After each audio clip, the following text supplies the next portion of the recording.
When we last left our heroes on Speak the Speech with Kyle. Phrasal verbs. Burn out. Many public school teachers complain of burnout in the first 5 years of their teaching. Why? I know. And now, the dramatic second part of Business Phrasal Verbs. Let's take a look at today's example, shall we? So, let's have the verbs on the left side and the prepositions on the right side. Now, without checking Google, take a few moments to make some guesses as to which verb matches with what preposition. And remember, don't be afraid to make some mistakes. Now, let's check our answers together, shall we? So, our first example, sort out. Now, to sort out something is to try and find the solution to a difficult problem.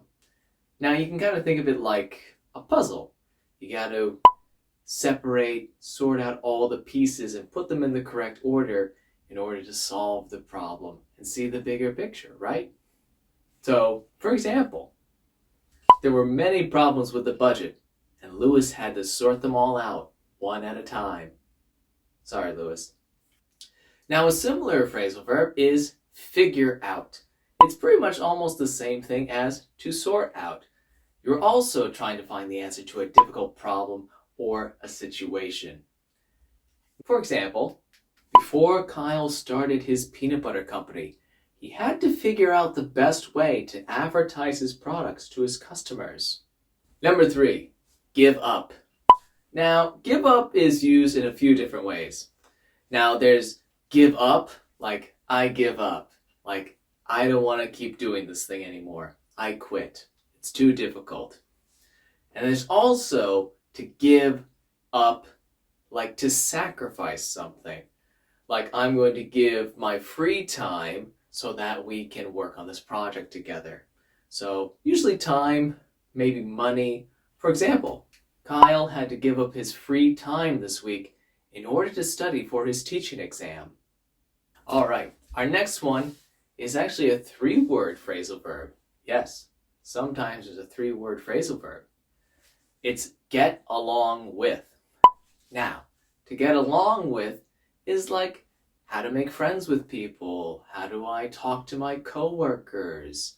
Do we work well together? Do we have good teamwork together? Right? Is it a positive attitude or something like that in the workforce?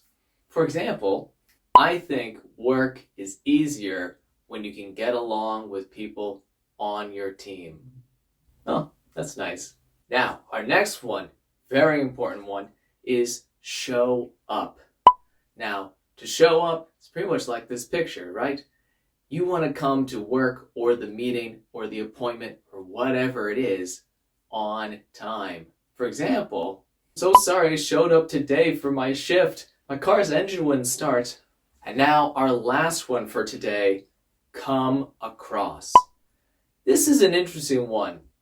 So, have you ever met somebody or you've had a coworker or somebody like that, and the way they behaved or like their body language, you kind of thought a certain way about them, but then once you started to talk to them and get to know them, you're like, oh, actually, this guy's a nice, friendly person. It's what people think about you rather than what is 100% your real personality. For example, why are you crossing your arms like this all the time? You're coming across as angry or upset to people. Now that sounds simple enough, right? Great. Quiz time. Now, fill in the blank.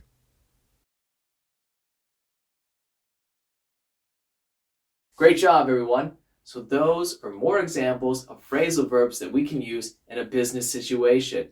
But wait, there's more?